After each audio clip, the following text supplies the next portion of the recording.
Recording in progress. Epidemic levels. Advances in technology and social media present new challenges to safety and online abuse. Women's rights are under attack in many places, and resources to stop and prevent violence have been cut or stretched to the breaking point. 10 years is not enough. We need more. More respect, more inclusion, more unity, more progress, more action. More, no more. No more. Together we can end domestic and sexual violence.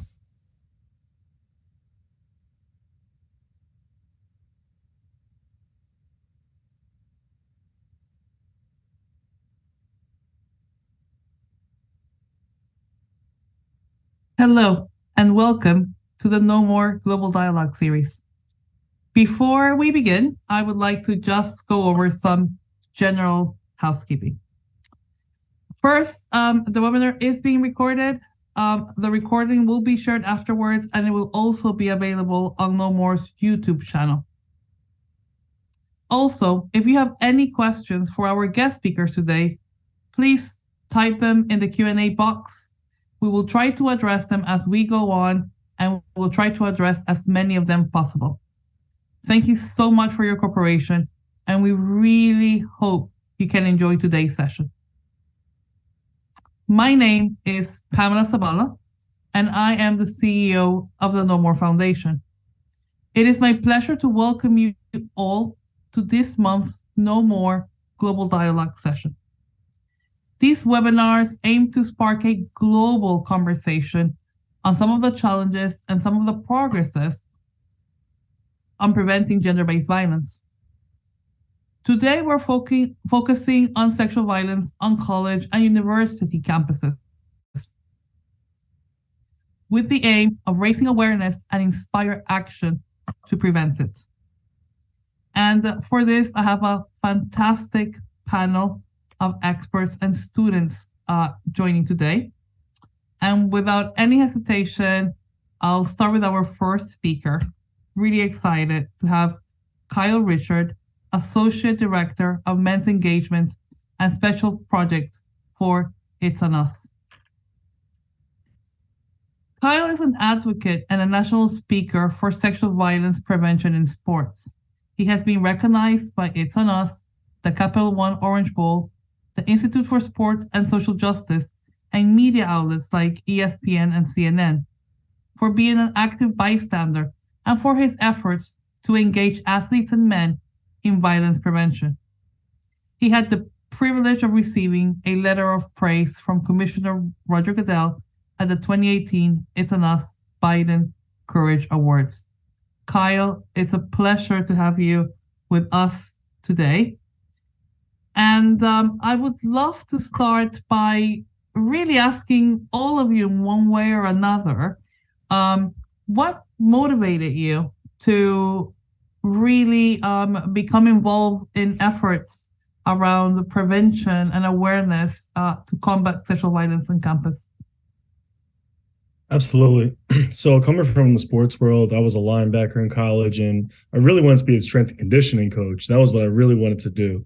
And then, I was at a party, and, trigger warning, throughout, but I was at a party and, really wanted to be an active bystander in a situation with my friends, at just trying to do the right thing. Somebody was trying to take advantage of somebody, in our opinion. And it was clear as day to us. And I was able to step in the situation and confront the individual, which did end up leaving me a survivor of gun violence. And throughout that journey of recovering from the gun violence and getting back on the football field and being a captain, being a leader like I planned to be, my story started getting out there. People started reaching out to me, including a domestic violence agency upstate New York called the Kristen's Fund, who had my story, and they wanted to give me the Next Generation Award. And this was all going on, and for the first time, I actually saw a video at that gala, at that award ceremony, and they said, "Kyle, you don't have to say anything. You can say something if you want." And I was like, I probably won't say something, because I was just trying to do the right thing with my friends. But after I saw a video of this incident with Kristen involved and in crying there with my brothers and my mom around, and I was a guy that never cried. Like I tried to make sure I never cried, and because I was a man, right? Like quote unquote, like I'm not supposed to. Domestic violence, it really struck a chord with me, and I went on stage and I said, like, how do you call yourself a man if you're doing something like this, right? And I just went on a rant. I didn't know what I was doing. I was just, again, I was a kinesiology kid. But people came up to me afterwards and they started saying, you got to keep on doing this, keep on talking about it.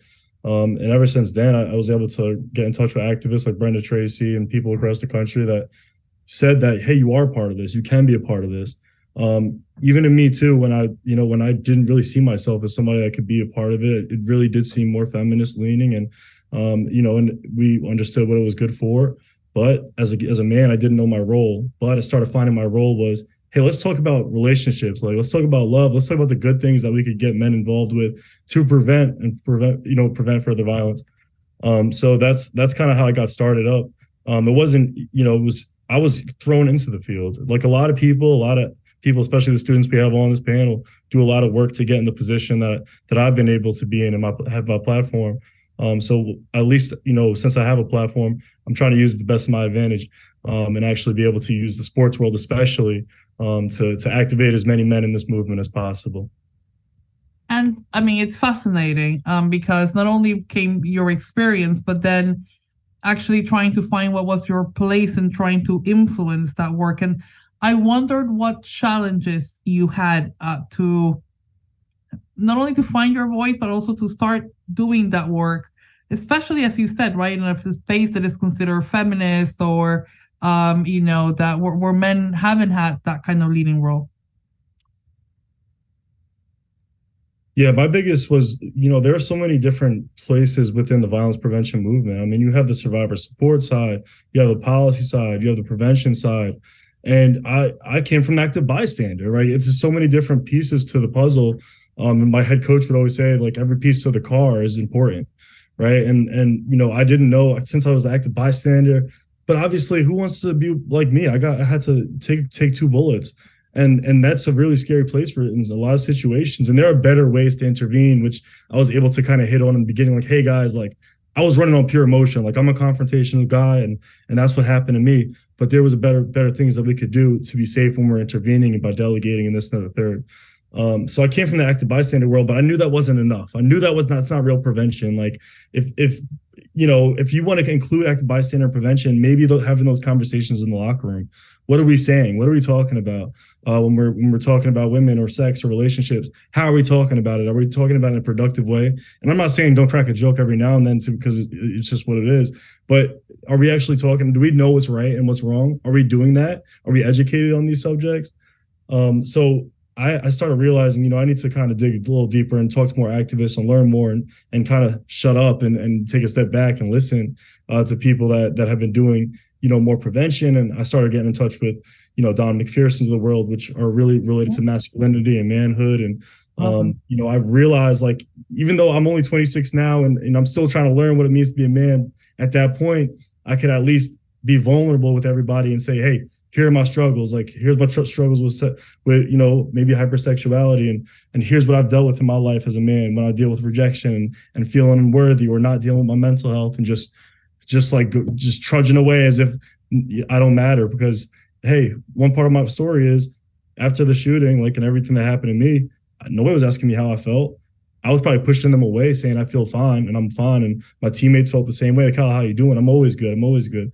But I was able to kind of realize, that's not being a leader, and that's not really being a man, is being standoffish, because I know a lot of people probably wanted to help me out and I was probably pushing them away. So there were a lot of things that kind of made me twist and turn my role here in my lane here. But most of all, I do want to support survivors. I did take on a job at one point working directly with survivors, but I started to realize that's not where I'm best fit. But we do need survivor support. That is a solid team of people that we need. But I'm better fitting in prevention and getting into these conversations and talking to the sports world and talking to athletes and men about things that they want to talk about. They do want to talk about relationships. They want to talk about love and sex. We just have to lead with that, and marketing wise and branding wise. But, I know it's for further down the conversation. But I had to find my role. I am supporting survivors by prevention, by using prevention. A lot of survivors I know don't want it to happen to others, and that's the way I could kind of lead and support survivors. Is through that prevention way. It takes guts to do that. It takes guts to figuring out what you're best and following that trail. So I mean, congrats for that. We love the work that It's on Us does. At Don't Worry, we're great fans, and I feel this kind of sisterhood. I know, I mean, you guys are great at doing reports, and I know that last week you released a new survey. They're always very illuminating. Tell us what were the findings in this one? So what can we learn? Yeah, absolutely. So there's a 3-part series going on, and if you go to itsonus.org and you're looking at those educational tools, those research tools, you'll see that we've done athletics work, but we recently released our Engaging Men's Part 2 report, which was a quantitative study. So if you look at the men's athletics, prevention is a team sport report, that's all qualitative stuff. It gets real deep into what the athletes were talking to me about, and I could really speak to that one specifically. But the latest research that just dropped, and something that really relates to me and what we're doing is similar to the conversation that I was talking about in the locker room. Like, do they have the education around these topics to be talking about this in a positive way? Even if they're joking around, do they know what's right and what's wrong? Are there issues in terms of education, lapses of education? With this research study, less than 50% of these men in general, not just athletes. I know there was an oversample of 17% of athletes in this, and an oversample of people of color, men of color in this report. But it was around 45% that said that they did not receive a sex ed, and then even less than that is a consent training. So there's a percentage of people that are learning about sex ed, but they're learning about STDs. They're learning about pregnancy. They're not talking about what consent is. They're not talking about flirting with girls or guys. They're not talking about like the moments leading up to sex or non-sex, what it means to take an L and how to handle rejection. Nobody's learning about this, not nobody, but it's a really small percentage. And you have to treat it, especially at the college level, you have to treat it like nobody learned, because even if you did receive a sex ed, are you remembering certain things? Are you remembering certain pieces? Was it efficient? Was it good? Or was it modules? Right? What did it look like? So that was the biggest piece, is because when we're talking about prevention, and if you're a person in that prevention side of things, that's something to think about. We have to start from zero. Let's talk about sex and relationships, what's healthy, what's not, right? Because they have not gotten that education yet, more likely than not. And you have to assume that they haven't. I agree with you that, a lot of the conversation openers, apart from those things that obviously we didn't all learn, and the standards of learning and all of that, varies, is this just a more open conversation around what you mentioned before, love and relationships, and how to date, with really then shows us, how to have a healthy relationship, which, if you haven't even covered the basics of consent, definitely you have not arrived here. So, I mean, apart from those topics, or in those topics, how do you feel that we can open this conversation with men a bit more? Like, what are the interests really? Oh, these guys want to talk about all of this in terms of what we have to start thinking about, in my eyes, especially since I've been able to pilot new stuff, which we haven't been able to launch yet with male athletes specifically and men across, is they want to talk about sex, relationships. They want to talk about how to be better in their relationships and sex. Like, this field is, yes, it's the sexual violence field and domestic violence field. Those are strong terms, strong language, right? Mm-hmm. And they know they don't want to be that. Nobody wants to be that, right? Are they educated enough to even know that? That's so far down the line. On the other side of all the violence, and we're talking about violence and accusations and allegations, really hard things to talk about. Yes, we have to get to that. But how do you open the door for them? Let's get down to what they like to talk about, which is really healthy love, really healthy relationships, really healthy sex, making sure that they understand what consent is. And nobody wants to take an L, but it's going to happen. You guys are going to get rejected sometimes. What do you do in those situations? Because we're not going to act like that doesn't hurt, right? We're not going to act like breakups don't hurt, okay? And so these breakups, these guys could fail. Some of these people could fail 3 tests in a row and they're fine, but then all of a sudden they get into a breakup and their life is just, oh my goodness, it's one of the worst things that can happen. And in any person's life, especially a young man's life. So we have to be able to talk about those things because they want to talk about that. Now, when they've gotten educated at some point, how have they learned about sex specifically? That's a question that I would lead every focus group with in the second part of the 3-part series, was asking them, hey, how old were you when you learned about sex, and how did you learn about sex?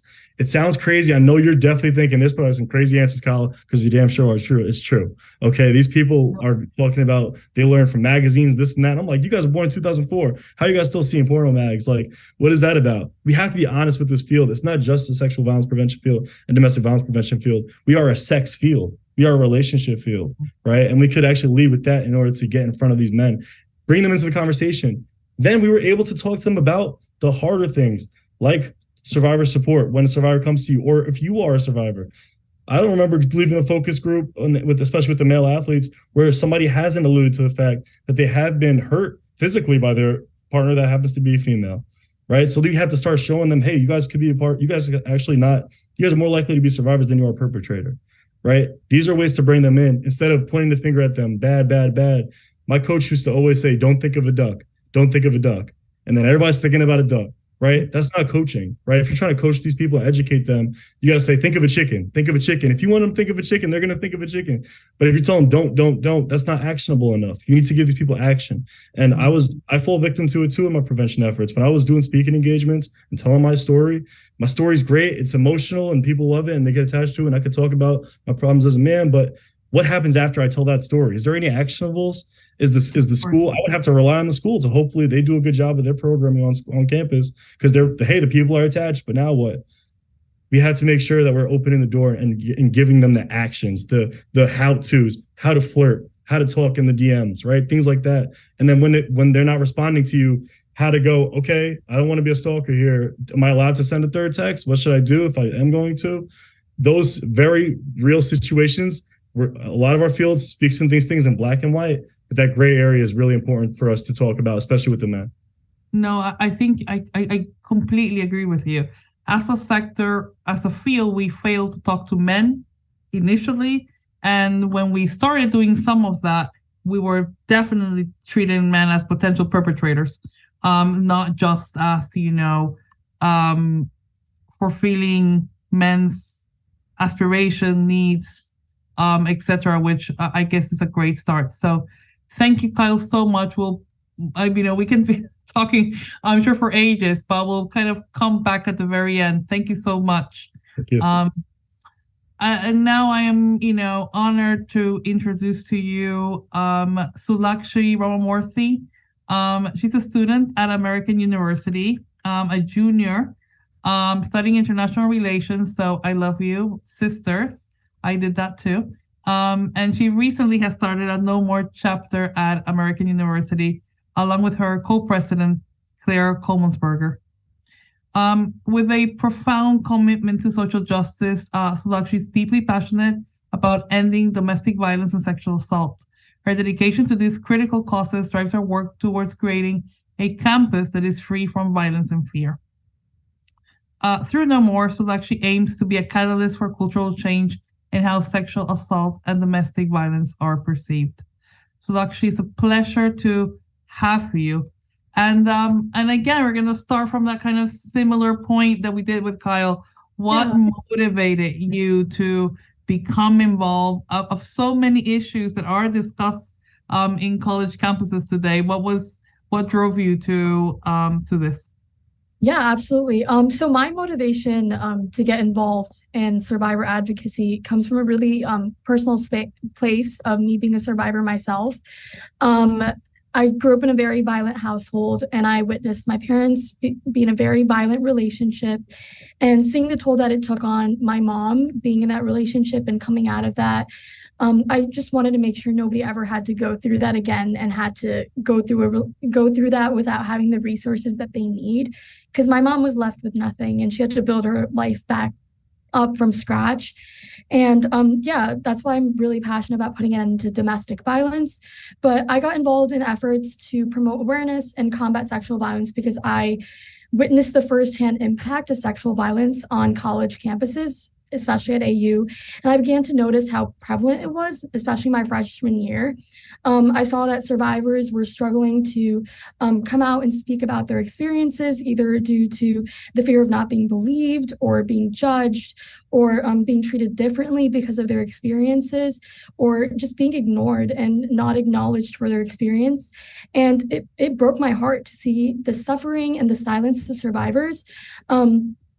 And for this reason, I decided to start a No More chapter because I felt the responsibility to take action and to create a safer environment for students and a community for survivors where they feel safe. And I really believe that education and awareness are keys to preventing sexual assault.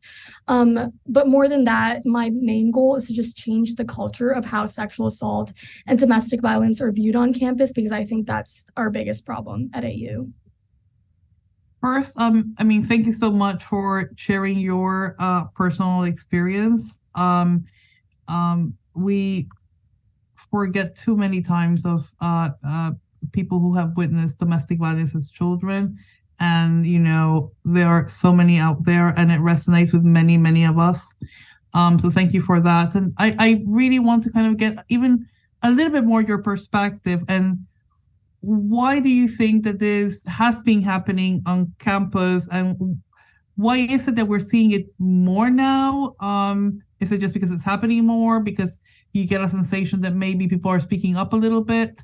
And really this, and just to end that, it's just a little bit, we've seen more voices, as both of you, including Nathan today, also having more student activism around this topic. So why do you feel this also has come around?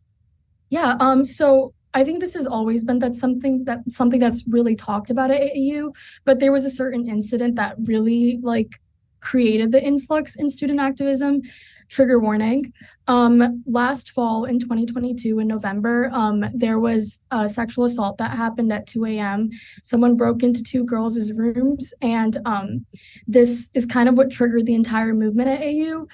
Everyone was beyond infuriated because AU's administration just did not do anything to investigate the situation or take safety protocols until students really went out there and started protesting against it. 10 days after that incident, over 500 students participated in a walkout to protest AU's administration for insufficient action on addressing sexual assault on campus. The walkout really shed light on AU's Title IX office and the failure of it to define Title IX. A Title IX office in a school is just a department that's responsible for ensuring compliance of Title IX, which is a federal law that prohibits discrimination on the basis of sex in educational settings. And the Title IX office is dedicated to addressing issues related to gender-based discrimination, harassment, and sexual misconduct that happens on campus. So from this whole situation, we began to notice the failure of the Title IX office. So many students would go to the Title IX office in hopes of receiving their justice, in hopes of receiving accommodation and support, but instead they were just not responded to or ghosted by the office and not properly informed of what their rights are or given the resources that they need. And just all of those incidents just kind of piled up, and students were just kind of done with it and started to take things into their own hands, and we're going to make the change ourselves if the administration's not going to help us. So that's kind of what started the movement on campus. But yeah. It's incredible that sometimes it's incidents like this that really, bring it's sad, but sometimes it can be the catalyst. Mm-hmm. So tell us a little bit more about what is your team planning to do with the No More chapter at American? Yeah, for sure. So at American, mine and Claire's vision, we're just really dedicated to implementing comprehensive initiatives to support survivors. One of our key priorities includes expanding the reach of our awareness campaigns and hosting educational workshops to ensure that they reach a broader audience at AU and to educate the student body. One thing that I've noticed at AU is that students don't really know their rights and don't really know what Title IX is or where to go for resources on campus or off campus in the DC area. So that's something that we also, we made a resource guide actually. I can share the link later, but we made a resource guide of resources on campus and off campus. And we're also currently organizing a Red Zone campaign. So the month of September is known as Red Zone because it's when the sexual assault rates on college campuses are the highest, especially with incoming freshmen. So we are printing 2,000 door hangers that explain what Red Zone is, and we're putting a QR code on it with resources, and we're going to hang it on every dorm door on campus, which we're currently working on right now, and we're super excited about it. But also another thing is it's really easy for survivors, especially in college, to feel lonely and to feel like that they don't have anybody there for them. So we also want to host self-care events and art events and movie nights to just create a community and show people that they have a community that they can lean back on and feel safe with. And yeah, ultimately our goal is just to create a survivor-centered campus where every member of our community knows that they have the support that they need to heal and can take the steps that they need to seek their justice. Do you feel that when, especially around sexual misconduct, do you feel that many people maybe are coming into campus just with some of these, it's normal that some bits happen, and so they don't call them off, or they don't know that the support is there, and they probably minimize it. What are your thoughts on that? Yeah, absolutely. I think especially in college, this is a topic that's not really talked about. It's very stigmatized. I think that it's really important for students to come out and talk about this, and it has come to a point where it's been normalized. If someone touches you, grabs you, it seems like a normal thing, at a party, but that's someone violated you, and people normalize that as normal behavior, but it's not. And that's one of my main goals, to educate people that that's wrong and you should call people out on it. And you have people here to support you. And I think it's definitely normalizing college, and that's a culture change that we hope to achieve at AU by educating our student body. Thank you so much for talking to us, and I will carry on and asking, a bit more questions, but thank you so much for being obviously with us today. Yeah, absolutely. Thanks. And let me move to Sarah, who's a project manager at the University of Colorado. And Sarah's why is her personal mission statement, and is to be a source of compassion for herself, which Sarah, we so are no compassionate for ourselves so many times. It's scary. And her community. She's a devoted dog mom, a daughter, a sister, a survivor, and a seeker of justice. Sarah has experience in violence prevention across private and public sectors, non-for-profit management, systems development, and earned a master's in public administration and gender violence from the University of Colorado. For the past few years, Sarah has been working in health equity, state policy to fund and foster trauma-informed systems, and one day create a world without violence. We are united in that effort, Sarah, so it's a pleasure to have you here today. I would love to ask you what motivated you to get involved and fight for this kind of mission. Thank you so much, Pamela, and I'm really honored to be here on this panel with such incredible other change makers in our community. Wow, what a privilege. So as you might have seen, my core purpose is actually really tied to fostering a world without violence. This comes from being a third-generation survivor of gender-based violence and the opportunity to connect with really countless other survivors, connect with them, cry with them, share lived experience. So I'm really here because I'm motivated by the collective tragedy that unfortunately is pervasive in our communities around my experience, my family's experiences, and a lot of friends that also have lived experience with sexual violence. So trigger warning, I'm going to share a bit about my experience. If you'd prefer to mute me until another panelist is up, feel free. I grew up in a really privileged environment in a suburb of Arizona. But when I was 16, I wound up in a very abusive relationship. It was abusive physically, emotionally, verbally, sexually, and really just frankly dampened my light as an individual, as someone who has always been justice oriented and obsessed with Law & Order SVU and Olivia Benson, regardless of my own lived experience. And I didn't tell anyone in my life for years that this happened, and to Kyle's point earlier, I think this speaks about the need for consent and healthy education training earlier. We don't need to start when we're 18. Let's start earlier. Let's teach each other how to have consent over sharing crayons before we even have to make it intimate, because that's a whole other complicated situation. And then unfortunately, during my freshman year of college, I was assaulted again at a university, at my university on campus at a fraternity party. And this is really when I want to say it was almost a wake-up call for me, because I started to share my story.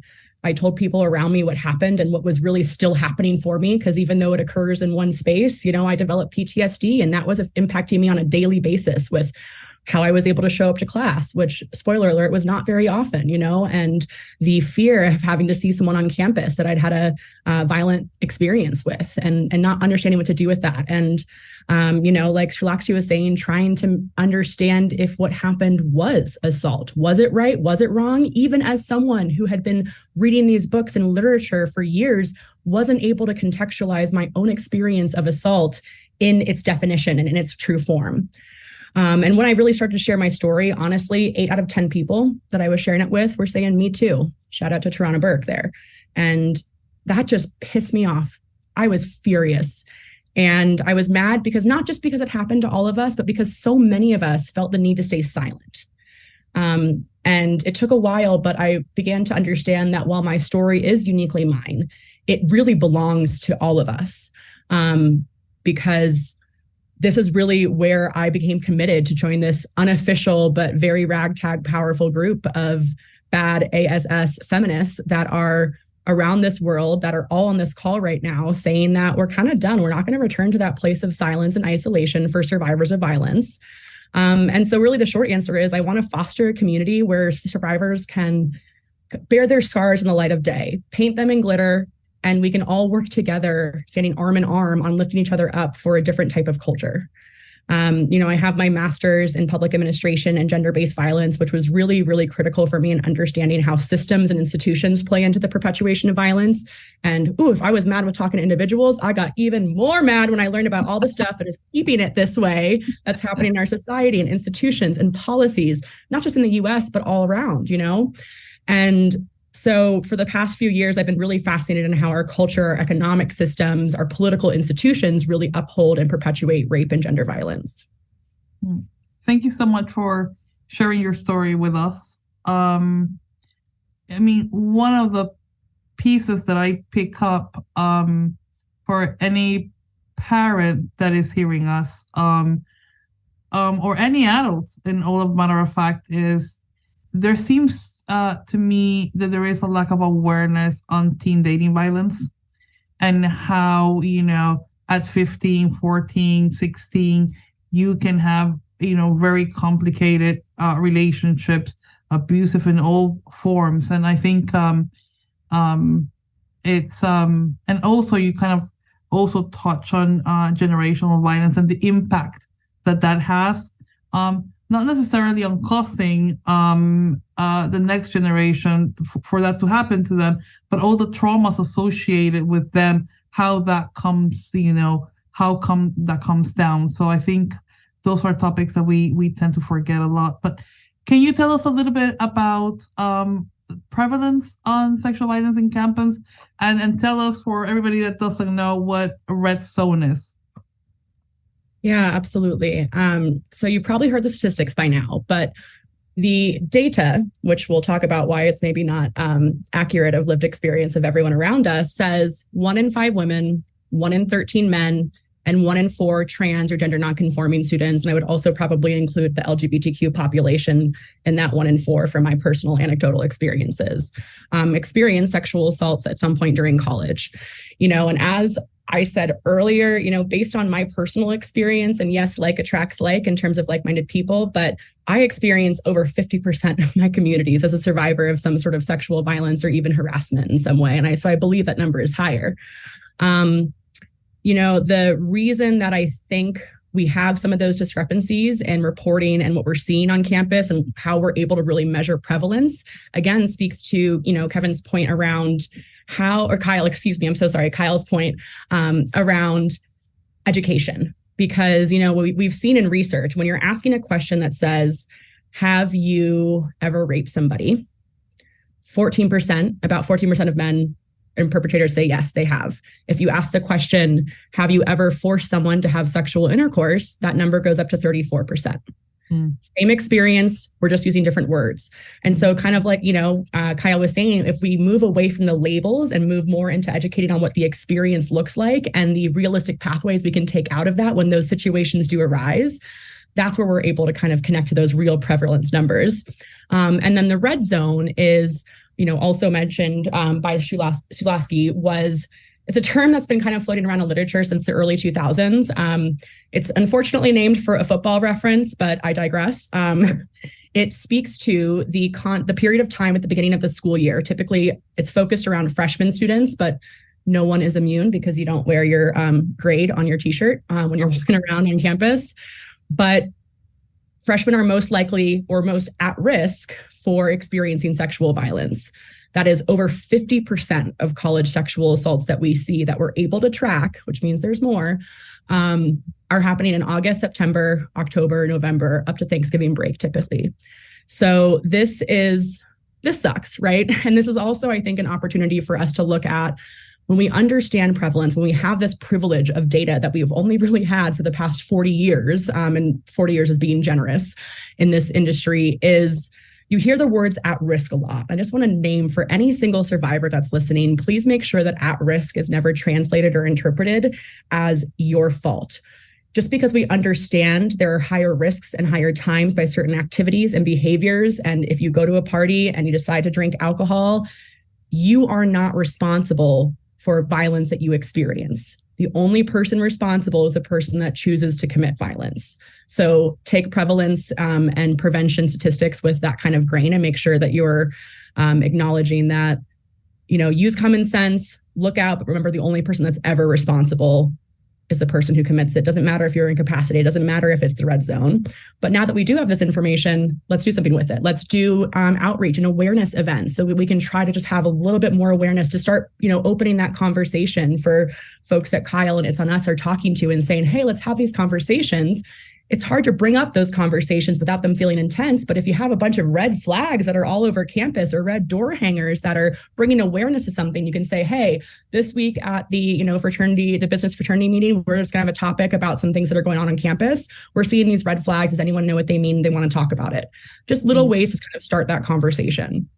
And I guess that's a lot of what sometimes students do. But what are the challenges? Let's talk a little bit more. Sometimes we don't talk enough. Some of the challenges that the administration of the universities are actually facing. Is it only that they're not doing things right, or are there real challenges that we can perceive in terms of what's not happening?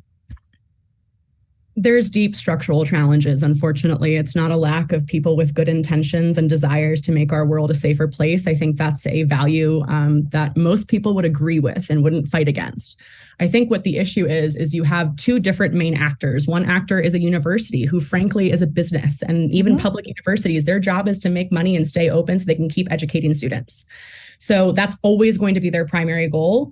The other actor is this global movement to end sexual and domestic violence and gender violence, a movement that is happening all over in different ways. And so there isn't the same organization of very, very, very clear priorities between these two actors. And two, even when we do organize and have really clear priorities, they're going to be fundamentally contradictory to what a university has to prioritize. So that's kind of the overarching thing that people that are well-meaning and want to make change within their university could hit red tape that even the chancellor would like to remove, but feels like their hands are tied because of bureaucracy and red tape and things like that. I think the other challenge is underfunding. We have just no money for this stuff. And that kind of ties back into that prevalence issue. It's a little bit of a catch-22. We're not seeing real numbers. If you don't see real numbers, our nonprofit sectors and private foundations and government funding is set up to respond to numbers and data. And so we don't have the numbers that we know are there to really show what this epidemic looks like and what the impact is. We're still growing our research base of what it looks like when PTSD is experienced by the majority of people for 20 years and how that impacts society. How does that impact their mental health outcomes? How many trips are taken to the emergency room? Who is being incarcerated? And then I would also say they're facing an issue of policy. We have a ton of universities that are still trying to recover from a Betsy DeVos era Department of Education Title IX recommendations and requirements, which I'm guessing most folks on this call are aware were extremely and horrendously harmful to survivors. There was guidelines saying that respondents, which is the university word for the accused, are able to have their father or friends or fraternity brothers question the accuser and the person, the complainant. And that's absurd. So I think having universities now, luckily, the most heinous of those have been repealed and they have new Department of Education standards they're working on in Title IX. But again, underfunding means that there's probably only one person on most campuses who's really responsible for Title IX policy. That's like one person out of a school of 30,000. And so they can do the best they can, but it's going to take 2 years to develop new structures to support good Title IX practices that are gender inclusive and have a wide definition of what sexual assault and rape is, and also is able to connect you to support services and resources and maybe help organize a red flag campaign or door knocker on campus. All these different pieces tie into each other and all support rape culture, regardless of anyone's intent or desire. No, thank you for that. One of the things that we always struggle with is exactly the point around data and the way that we have been used to collating data, and that really affects the prevention space in general, right? Because it's harder to prove, right? Compared to how many nights in the shelter you spent, to how many people see a campaign and will actually be impacted by it. So it's an interesting problem that we're just not set to deal with prevention in a faithful way, like we did with education 100 years ago, right? Where literacy became, if we all read and write, we'll just become better set. We need that kind of inspiration to come our way. So thank you so much, Sarah, and we'll kind of join back. And our kind of final speaker is Nathan Tom. He's a student from the University of Massachusetts, and he is also started Delta Sigma Phi Says No More. So we're truly excited. Nathan, as I said, is a founding member, which of not an ordinary fraternity. They are there to create positive change. They value personal development, community engagement, and lifelong connections. But what sets them truly aside is their commitment to being the first fraternity to join the No More movement. They're standing up against domestic and sexual violence on campus, striving to create a safer college experience for everyone. And Nathan, it's a pleasure to have you here. I remember those initial conversations where you guys were setting up the chapter. What motivated you personally, really, to come in and really be a champion for this project in campus? Well, first of all, thank you so much for having me. It's an honor to be on this panel, and I'm going to try to do my best to follow up after these prior amazing panelists too. But as you can see, I started this fraternity my freshman year, and we did not want to be the ordinary frat. We wanted to be able to make positive change and develop people into people who have amazing character. But I guess my personal call to action was that, also trigger warning now, sophomore year of college, there was widespread protests of a fraternity on campus. You may have seen on the news, but there was a fraternity that was accused of sexually assaulting one of their guests within days of this news spreading, there was a public outcry for justice. They wanted the school to do something, and they wanted the fraternity to do something as well. But after around a week or so of the outcry, there was no response from either sides. Just like Sarah was saying, the administration and the institutions that are involved in these are not efficient enough to be able to help these survivors. But students felt like they were effectively being stonewalled, basically. So that's when the students took action, and they decided over 1,000 people went outside of the fraternity house, decided to protest. The crowd felt so strongly that even the riot police had to come to disperse the crowd. But in this particular instance, it really made me think that the school was not doing what they should have been doing. They're not protecting their students, as well as the fraternity was not protecting their guests. And I come from a family that I was raised by many strong women. Shout out my mom, who's in the crowd. But I thought to myself after this, how can I make a change? How can I make a difference? So that's where our goal of really educating specifically men and specifically Greek life about ways to prevent these outcomes and ways to help survivors come forward and feel safe enough to try to get their justice. So what we want to do is basically make our campus a safer place for everyone. And I guess that's where my journey in No More started. Now, thanks for that, and a big shout out to Mom. Wherever you're hearing us in the crowd, we're so impressed with the work Nathan and his colleagues of the fraternity have done. So we've been really inspired. So, that talks a lot. But how do you kind of come to the idea, Nathan, with the fraternity, really, that having a campaign to raise awareness was important? Like, how did that calling came and you kind of all made the decision that you were going to try to do this? Well, yeah. So after those events, we knew that taking this step forward as a fraternity to advocate for this problem was going to be something that's kind of challenging.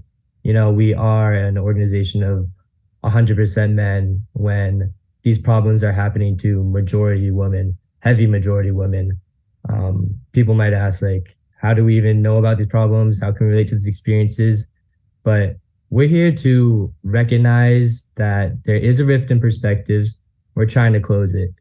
We know that men do need to be part of the solution.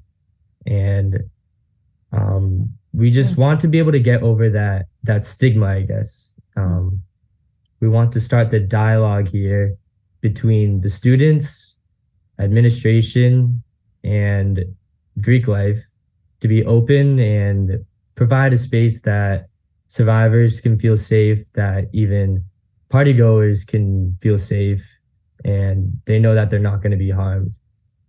So Nathan, I think that, sorry, I just wanted to kind of ask you that, like, were there some practical challenges, right? As soon as you kind of goes out, like, what was the reaction?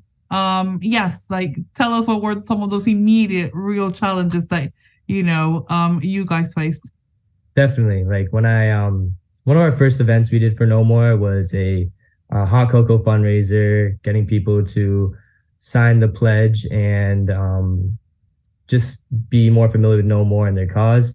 But we first had to approach a sorority. I felt like being a fraternity, we needed to have women's perspective on our side as well. And we can't just be speaking from the perspective of men. So we tried to organize a joint event, but with this sort of, we weren't fully a chapter of No More at this point. But since we weren't fully a chapter and we weren't like completely affiliated, it was not, the sororities nationals were not very fully confident in the outcome of this event.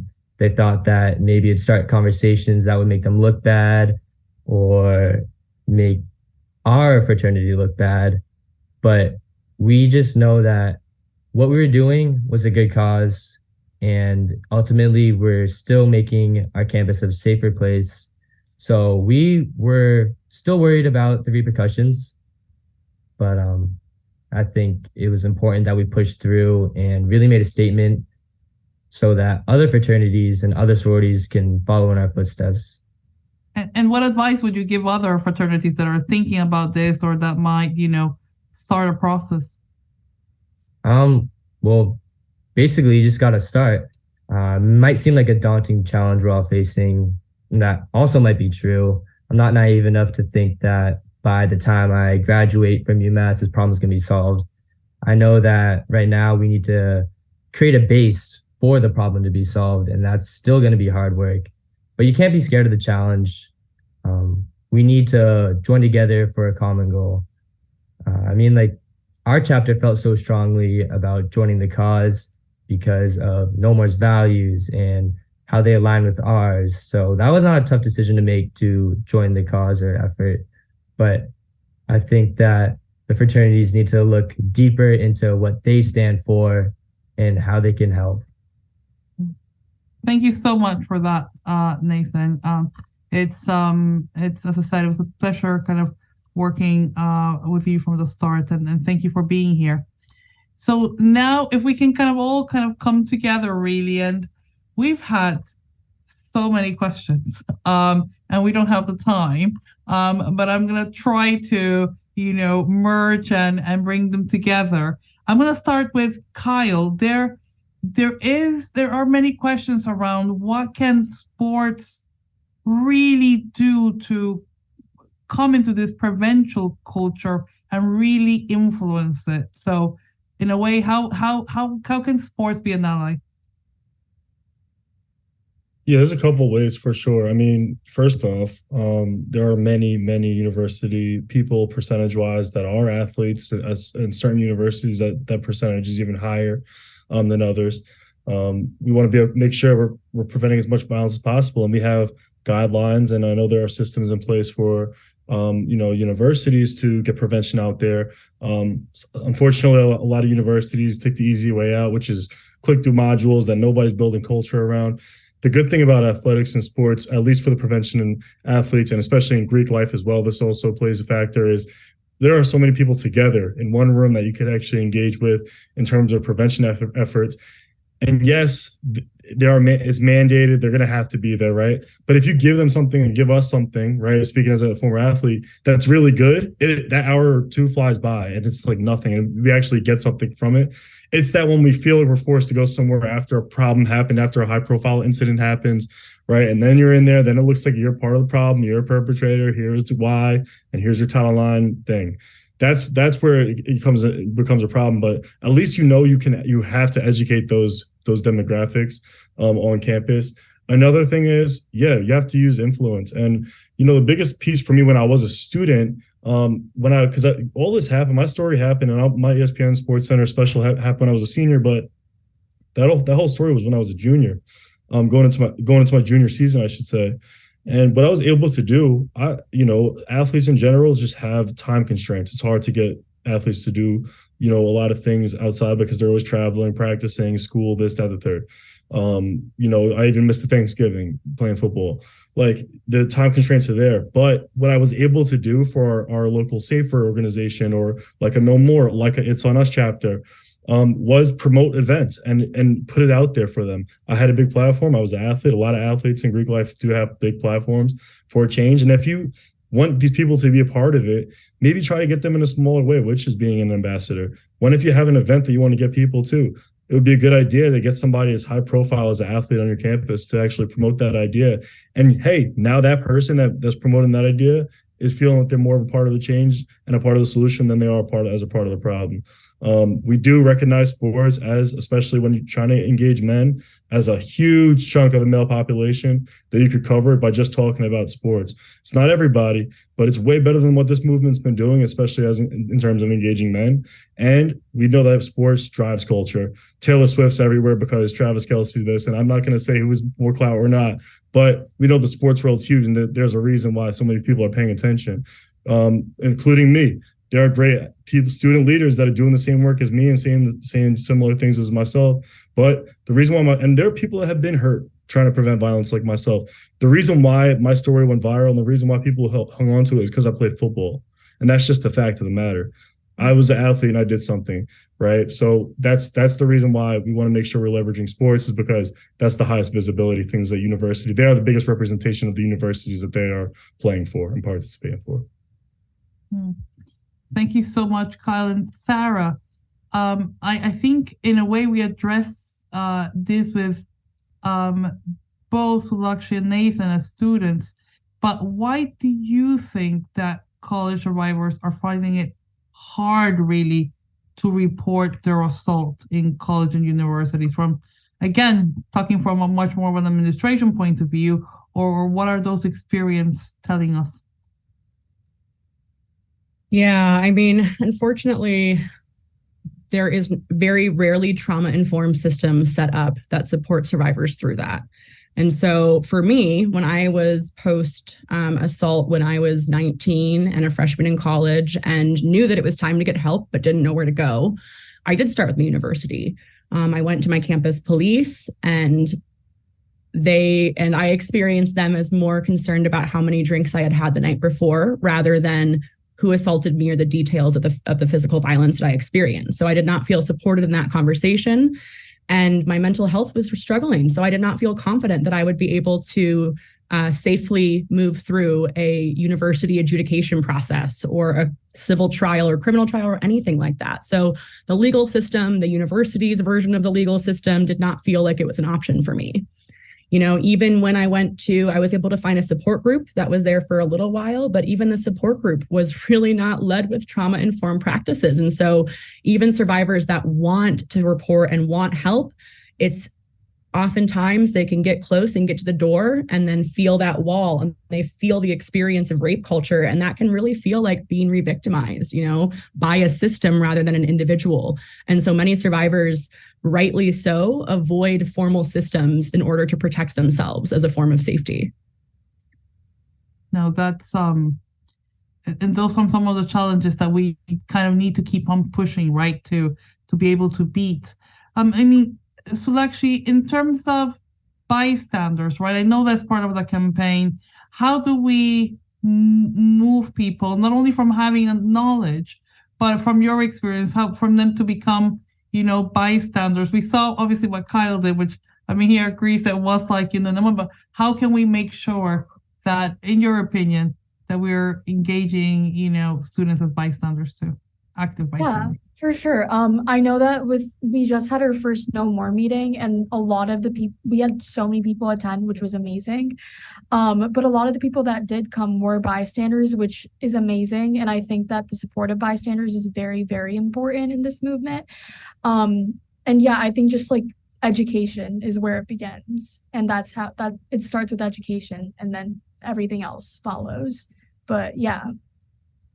And Nathan, we touched a little bit with Kyle on this, but it's also come up in the Q&As, and is this, you know, how do we communicate, you think, with young men without treating them like if they're potential perpetrators, right? How you know, how does that come across, and do you feel that's hard sometimes on young men who may want to be doing the right thing but actually are being labeled negatively? Yeah, I definitely think that's like a tough topic. I know that we have had entire meetings with all the fraternities, and when people come in to speak to them and show them what bystander prevention is like, I feel like many people aren't listening, or they're not really paying attention because they feel like, oh, I already know what it's like. I already know all this like basic knowledge. They might think it's basic, but talking to men, I feel like we need to connect on, like Kyle said, that kind of smaller level of what's right, what's wrong. That gray area is really tough. Obviously, you want to be able to help someone who's in danger, but when it comes to someone who's your friend is a perpetrator, maybe some people won't know what to do in that situation. There's a lot of different situations that can arise, and we just need to know how to respond to all of them and just definitely feel out, how do we approach this and how can I make people feel as safe as possible? No, thank you for that. And I just want to ask a very quick question because we're, just on time. But if you have to leave one action for anybody hearing us about something that they can do or they should do, let me start with Kyle. What would that be? You said that question at the very worst time. I am in New York and there are ambulances just flying by. So can you just repeat that last part again? No, I know what that is. Just, one action, a quick action that you think that anybody here should be doing regarding this topic. Oh, absolutely. So, first off, let's reset. Like together, we all need to kind of reset, especially on the prevention side. Survivor support needs to keep drilling and keep doing what they're doing, the hard work that comes into survivor support. But if you're somebody that is, looking into prevention and doing prevention work, let's not go too far. Let's take a step back and look at what are the roots of this thing? What are some of those actionables that we can get across?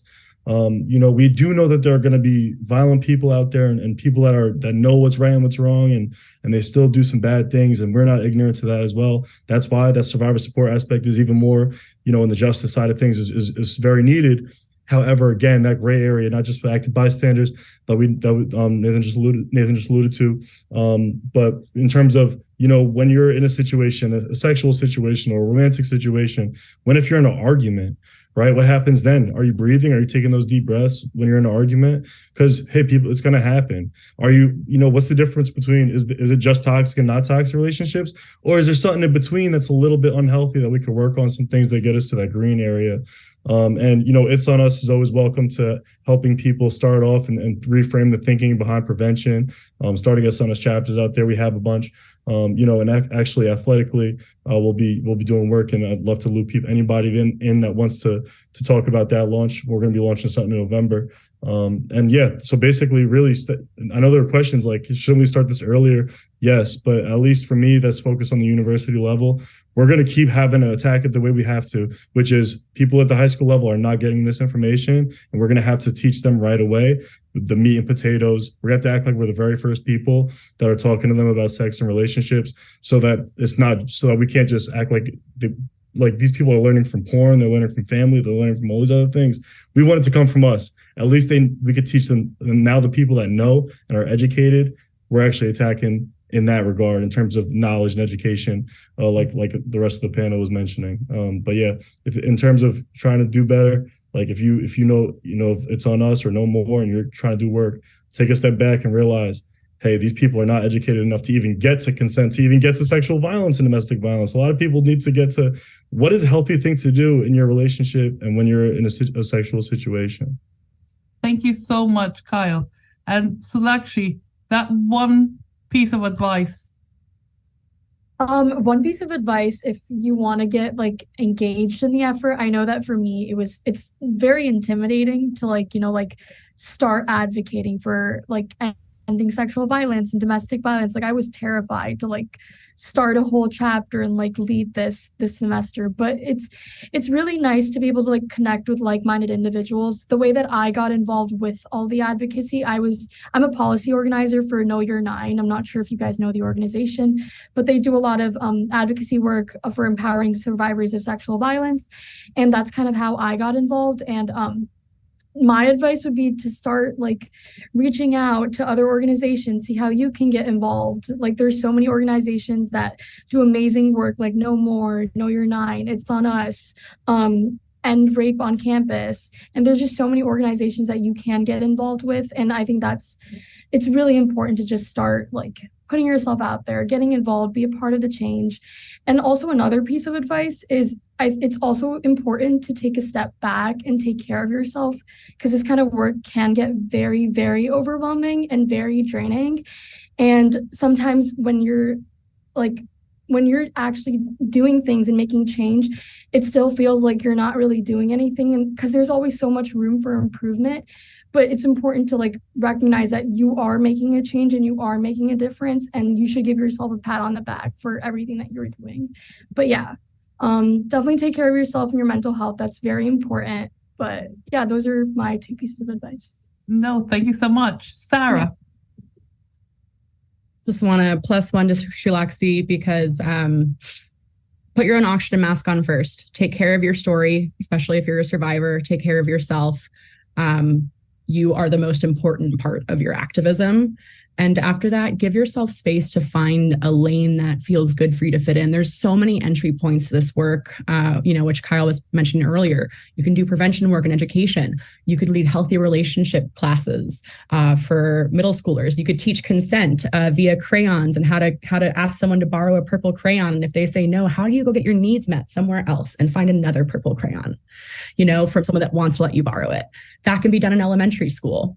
I thought I was going to be running a sexual assault nonprofit at some point by this point in my career, but I found passion and purpose in healthcare policy and higher education policy and workforce, because it's all tied to gender violence, right? I think anything that you feel like you can do, even if it's at your dinner table with your family or your roommates, that is moving the needle towards a world where it's just inhospitable for violence. We can't even grow it here. There's just no environment for it. That's the goal. And we can all do that, whether it's on a micro or macro scale, every single day. Thank you so much for that. And you're absolutely right. It can be small or big. It's just important to push that little. And Nathan. Yeah, I totally agree with Sarah. I love how she said, push that needle. I think that even at the smallest scale, it's the easiest step to take is to start the dialogue. I want people to be able to feel comfortable to talk about these things, to feel safe and to feel supported. I think that especially with men, there's kind of a stigma of, oh, let's kind of not talk about this. It's not really our problem, or maybe we don't want to face a problem. So I think that creating a culture where these kinds of situations, these kinds of problems can be talked about, and really just try to resonate with your neighbor. Make them feel like you're there for them. And if we keep all working at the micro scale, our actions will compound and change into something macro. Yeah, and that's what we stand for. We say, only together, this is the only way to try to really combat, gender-based violence. So thank you so much. Thank you so much, Kyle, Sarah, Sulakshi, and Nathan, for speaking and being here with us today. The next No More Global Dialogue Series event will take place on the 18th of October in partnership with Plan International, and it will focus on digital initiatives to prevent and respond to gender-based violence in Latin America. Thank you all for attending. Thank you, everybody. Thank you for everybody for their questions. This just keeps us excited and keep going and carrying on with this message. So thank you, everybody from No More. Have a good night. Thank you. Bye-bye.